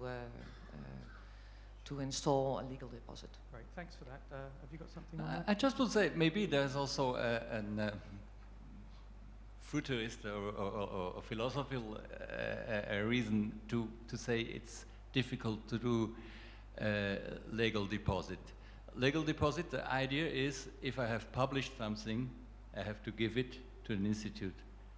What is in the near future, or even now with all the social medias, and so what is publishing and what is not publishing? Yeah, well, I'd like to add on both subjects. I think that in Denmark, legal deposit for the audiovisual heritage doesn't mean that we have to give a copy to the state library. They simply take a copy of whatever is there. So, and I find that an interesting model for the broadcaster, because it doesn't imply us to do anything. And it becomes much easier for the government and the legal deposit institution to calculate the cost and the risk and so forth. And I think it has to be easy. What they don't have, of course, is IP rights, and I'm sure we'll dive into that in a minute, so I'll wait. But I just want to say that I'm strongly for legal deposit, in the sense that we've been digitizing since 2000. We've been digitizing for a long time, but we got the special funds we're using now, and we can see that because we weren't obliged to say things, a lot got lost along the way. So there's a lot of the archive which is missing. So when we're talking about making the archive accessible, people remember programs, and to be honest, if the further we go back, the less we have, and for large periods we don't have anything. Okay. And that's another problem. So. Great, thanks for that. And again, this is open to the floor, so if you'd like to ask a question, put your hand up and I'll come down. There's one over there, so please bear with me.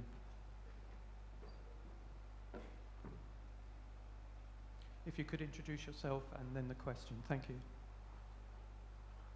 Peter Thomas, Avid. 2 points that I would be interested in your position in. First of all, I've seen national legal deposits that have been in that position, but let's say without a mission of what they actually want to do, and second, with certain lack of funding. I just saw their collections. There were material on there for which they did no longer have any playback device, which makes very little sense then to think about this as preservation of cultural heritage. Now, the one thing is, how would a country organize adequate funding that this thing actually preserves the cultural heritage? And second, then, what is its mission? I mean, if it just stores these things and it doesn't make it accessible, nobody would see its value, so it would question why to fund it. If it goes out and publishes the media, it goes into competition with the companies that actually are producing the content in a certain element. I would just be interested in see your perspective on these two facets of that. Okay, shall we start with Tobias this time? Thank you. Well, of course, if you have a legal deposit, they need to be funded in order to deliver the task requested. So depending on what the government or the nation wants with the legal deposit, they'll have to be funded accordingly. In regards to making it accessible, I can only speak for what is the case in Denmark. The legal deposit is funded so it can preserve the heritage in accordance to forever, more or less. It's yearly funded, and of course things can change in the future. But let's just for now believe that it doesn't. Then their task with the material is to deposit it and make it usable for the research environment, whereas our task is to make it usable for the general public. Of course, we are right now in a phase where digitization and devices and infrastructures and everything starts to flow and intertwine, and we're trying to sort out who has which target group. And it has been a large part of the project, the Dansk Kulturarv project I was talking about, to figuring out how do we do this. And but to be honest, it is a complex problem, but it's also a complex situation because we don't even have the rights to reuse all our content, and the legal deposit is now negotiating with all the right owners in order to reuse it within the research environment. Of course, politically there's another understanding for the research environment than the general public because it's considered not valuable or commercial in the same sense. So of course the right owners know they will not get the same amount, but they will have to strike a deal anyway. So this is the case, and it's not an easy question to answer, but I think that in Denmark, up until now, we've had the divide that the legal deposit is for research purpose only, and then for heritage purpose, which means that in 75 years, it'll be available. Any public or any normal person can go to the library and view a copy, but they can't request a copy. Great. They are onlining it, but Yeah. that'll change. Thank you for that. I'm conscious of time as well. I'll go to Petra for a One short small short reaction. and that, but, yeah. As a memory institution operating in a digital age, it's unacceptable that we're not able to present our archive online for the general public. I mean, people can come to our building and they can sit there for days on end, not paying anything and viewing the archive. But we cannot do the same thing online. Well, people demand now that information is there. Whether they're at home, in their school, in the classroom, in a research facility, they want it there and they want it now. And we cannot provide that. And the sorry thing is that as a heritage institution, we succeeded in raising the funds to digitize nearly the complete broadcast archive, and of course the other collections we hold. And we cannot do anything with it. The broadcasters benefit, but the taxpayer who funded the digitization stands with empty hands. Has to buy a train ticket, come to Hilversum, sit there in a sort of uncomfortable chair and do his viewing. Nobody does that. Great. Thank you for that. Have you got anything short to say on that? No, maybe I prefer even to go a little bit longer, and not only on the legal aspect and the practical, but also the name of our panel is who keeps the memory.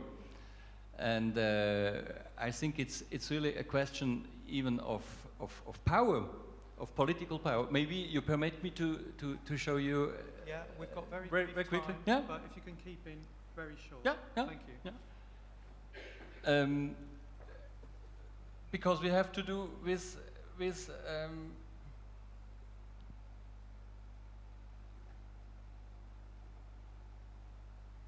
just in the introduction, Brecht said we have to do with collective memory. That was also when our president made his introduction. He spoke about we have to do with collective memory. And sociologues say collective memory is cultural memory and communicative memory. That is one. The cultural memory is history, official history. Also construction of history, is public space, is lieu de mémoire, is identity.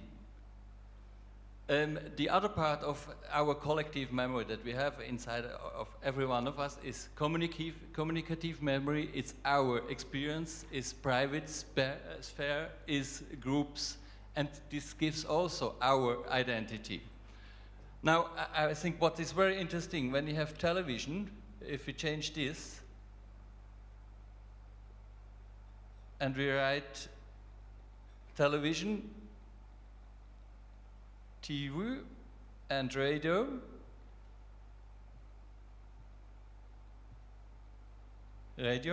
we understand very well what happens. It's television and radio who tells the official, as service public, the official truth, the informations. He gives the history, he gives public space, but it's also what happens in all the families, in all the private spheres. So the power of radio television in making identity is on two levels. If I even change here, and I do not write radio television, but I write radio television archive, so you understand what happens. There is an enormous power on identity on this level, because it's not only what was the past, but what has been taken by the past, and with our valorization and the way how we show the past, we can really invent the story of our country and invent the identity and how we imagine our country. So it's very important who keeps the memory. Is it a national institute? Is it a private? Is it just YouTube? Is it the service public provider? And I think every country has to choose his right way. But it is very important that we are conscient about this problematic. It is political. Great. Thank you very much. We can open up to more questions. Has anyone got any questions at all they'd like to ask the panel? I'll come down. Thank you. I've got one over here. Is there anyone else who wants to ask a question?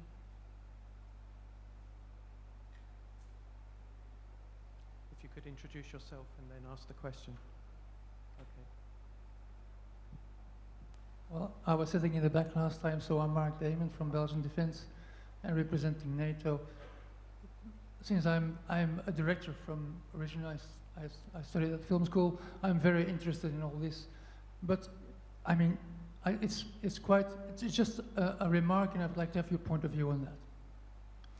It's quite easy to say that you should keep everything, and we know it's quite easy to keep everything from the past. But we know we are living in a society with an exploding amount of assets. So unfortunately, you will have to make a decision which is trash and which is treasure. Since that is a difficult thing to decide, which is trash and which is treasure. I think, and it's also because of the fact that when you start archiving things, it's inevitably combined with budget. I have to cite something I heard in Torino 2 years ago.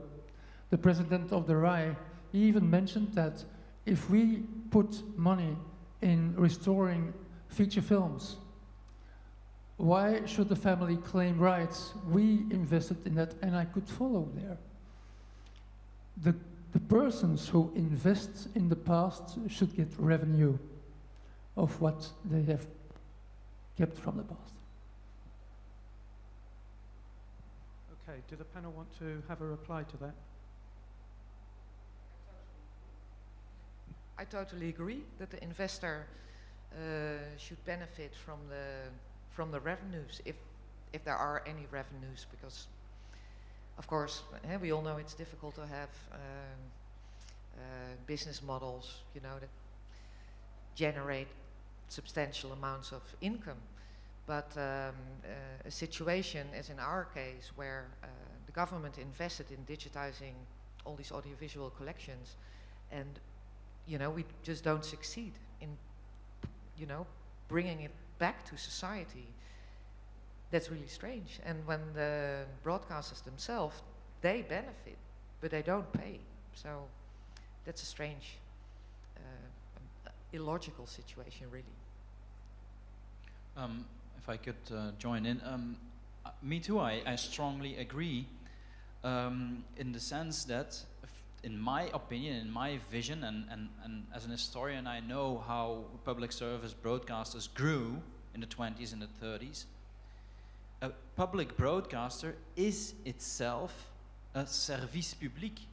Sorry for preferring the French word over the English, but it is a public service. So the one who invests in it, and I'm very sorry if I now go against the CEO of RAI, I'm very sorry then, But also RAI, as far as I know, is a public broadcaster and owned by the state. And the state is the people, is the community. That's the definition of public service. So if, in my opinion, the government invests in making things digital with the ultimate goal of making it also accessible, then maybe the government also should take a role in making that legally possible. I agree, and I does it work? Yeah, I think that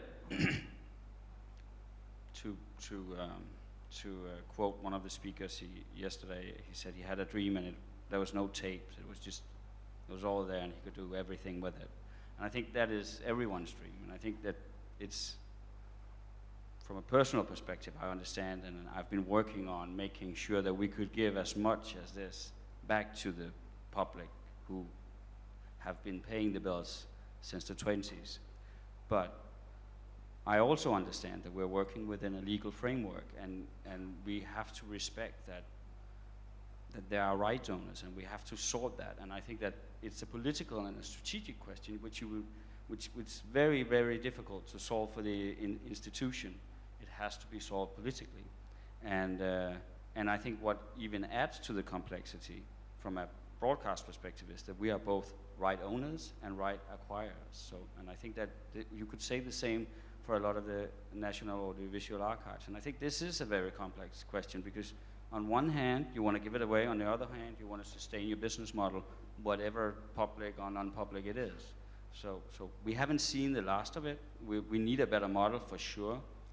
But just giving it away is at this point in time not feasible. Great. Financially anyway. Great. Thank you very much, Tobias, for that. And thank all the panel too. That was very interesting, but time has come upon us. So thank you very much for that.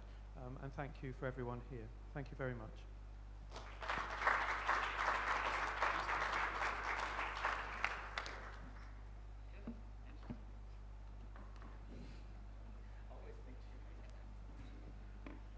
So that's the end of the day.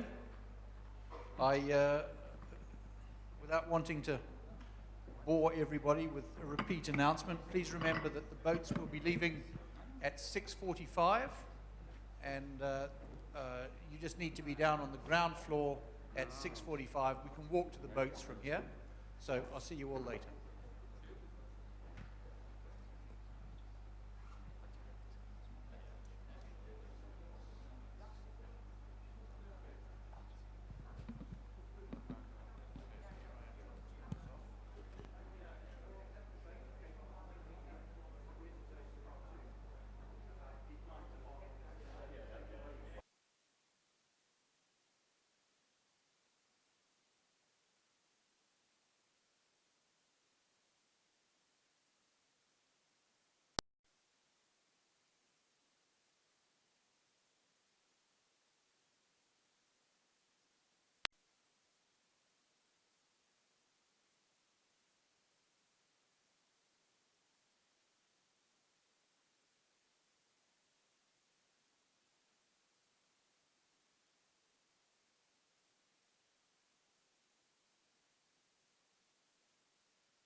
That's okay. Yeah, I'll check. I'll check tonight. I'll try again on my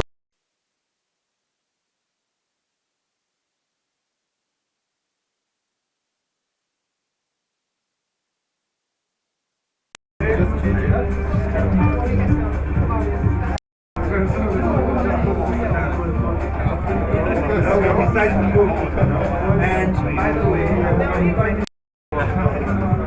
well,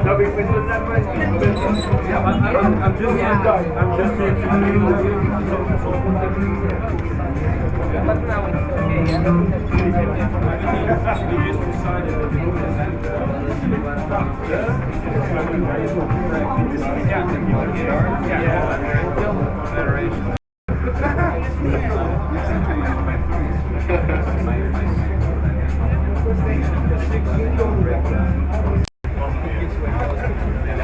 يعني ما بين القاعدة his line is I'd rather have a small percentage of a large market than a huge percentage of a small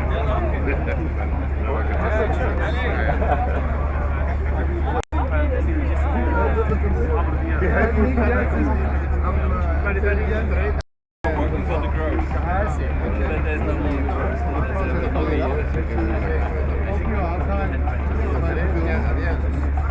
In the real estaba la televisión y en el mismo de los mismos días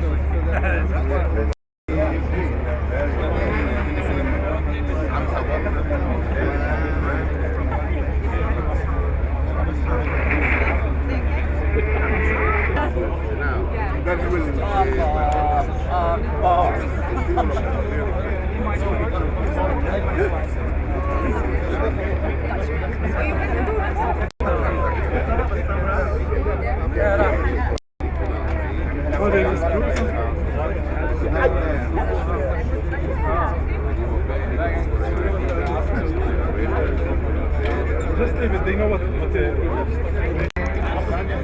Thank you.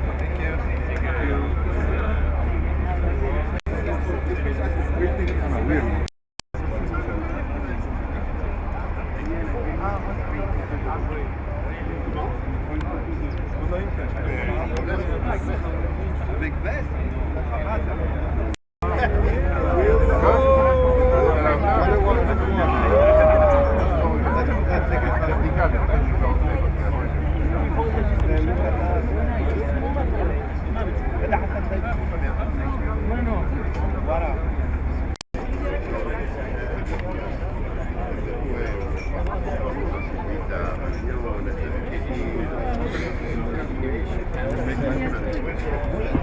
Estamos dar.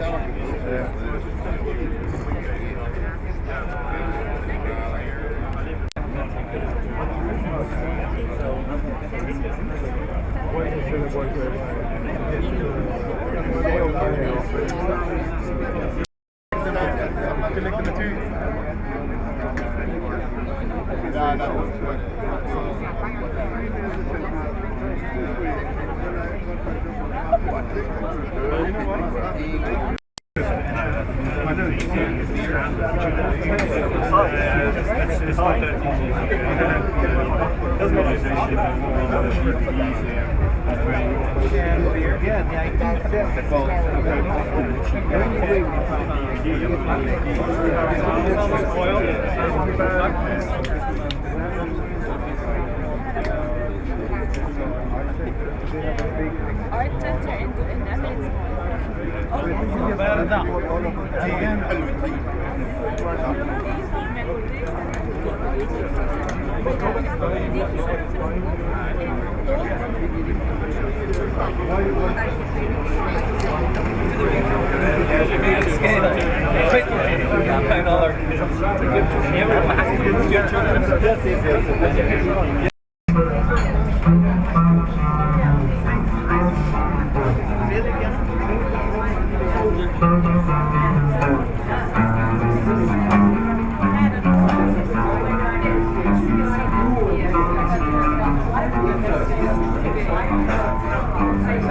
So you're asking me about the title of the... Yes. and there were 2 titles.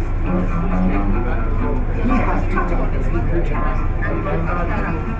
One of them was quite profound, but I think it's too... No, but I know I am.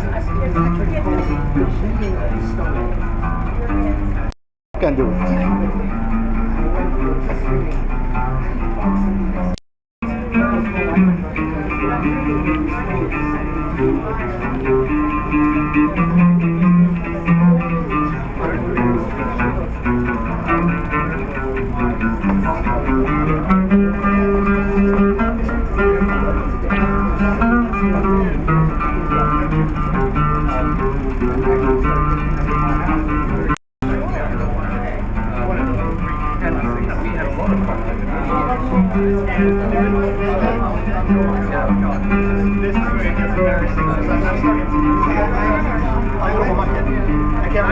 You open the iris, getting slow.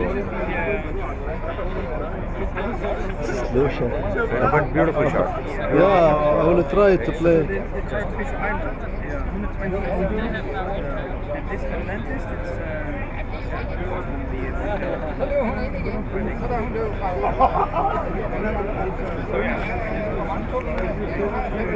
When you actually run it, beautifully done. Sorry?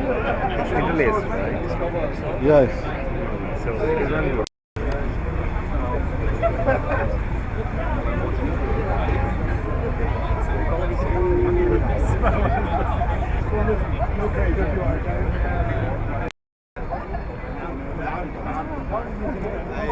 अभी भी बात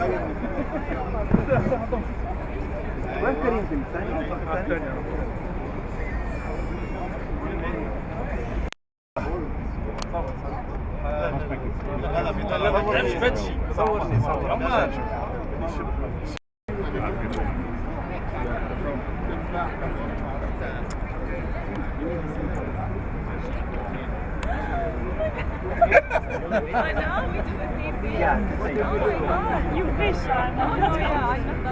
Do it. You can?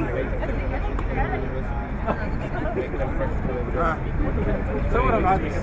Huh?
Thank you.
She's done something in Abu Dhabi, in Dubai. They're called the dancing towers.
Kind of crystal.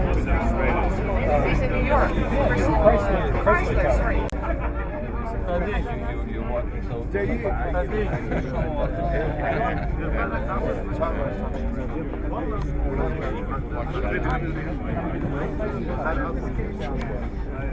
جايينك يا بشار جايينك.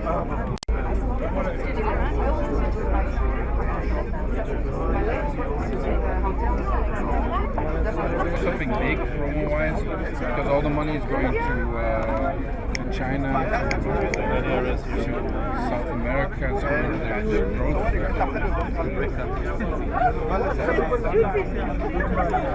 Right.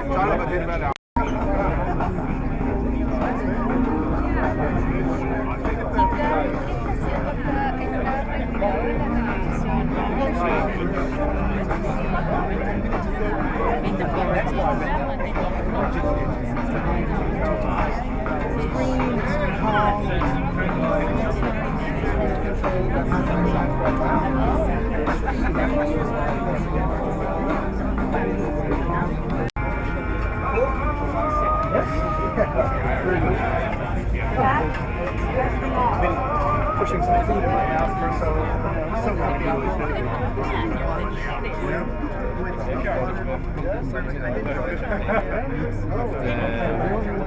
Universities and applying it to, for example, the cultural.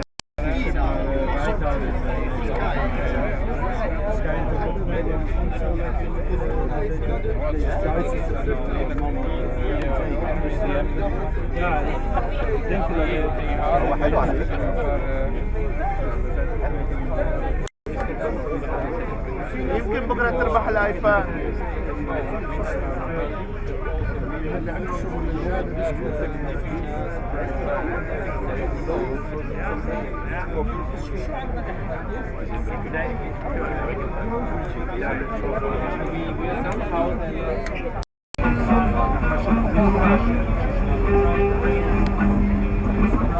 They are blind.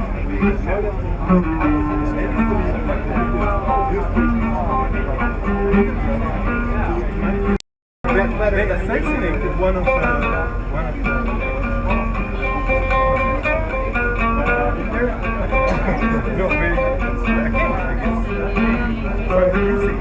yeah, the Crusaders, the Crusaders did the Crusaders. They could reach anybody.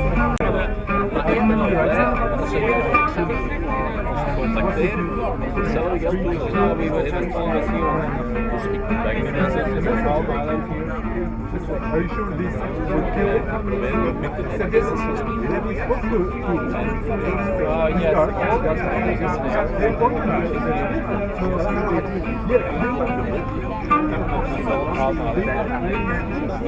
I was surprised at how they like the ninjas. It's a very fascinating story of the Crusaders. What we're talking about is anybody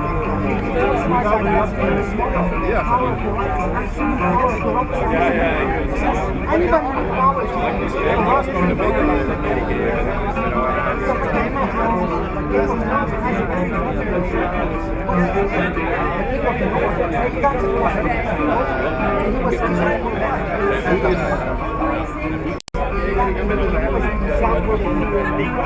so it isn't all bad.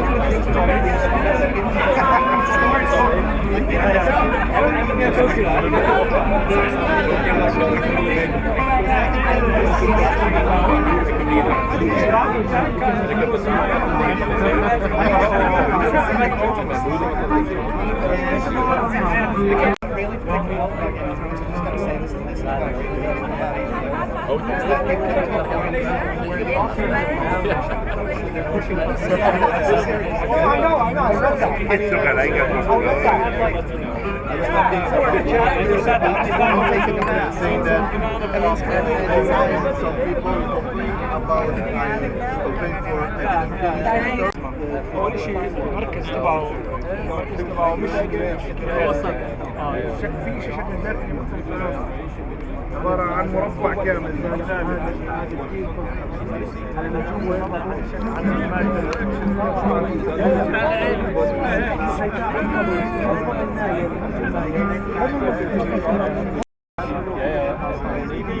علي فيه والله لما الشباب تعال علي فيه شو اسمه معنا علي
ببيشة صغيرة هذا ما بنعرف معلم من عندك اعزف واحنا نغني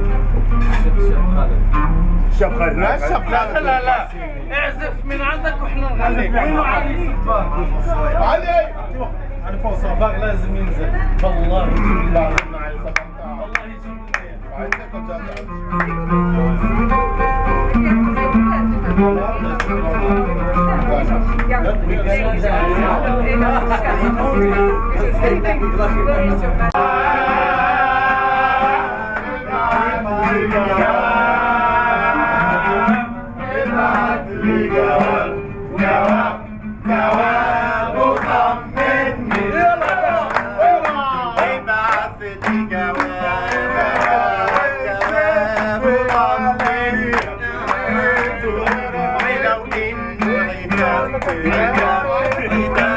لا تحرجني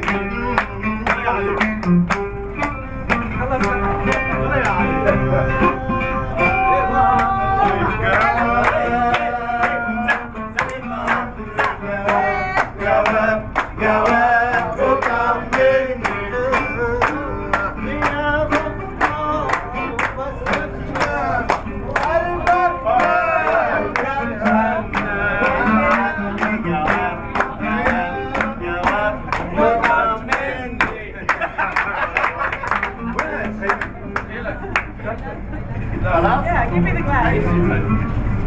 Thank you.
ازيكم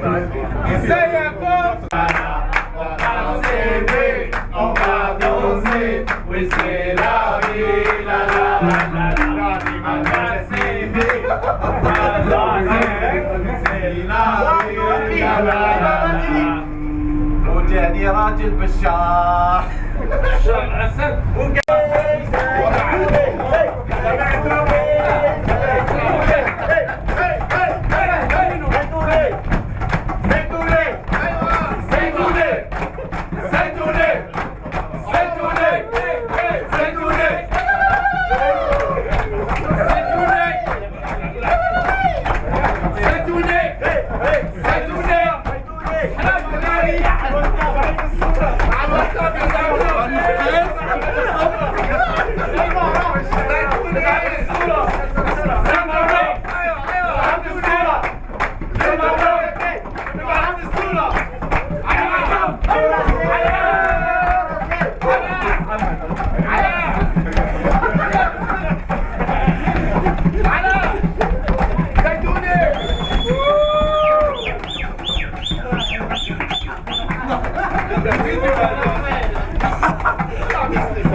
مصطفى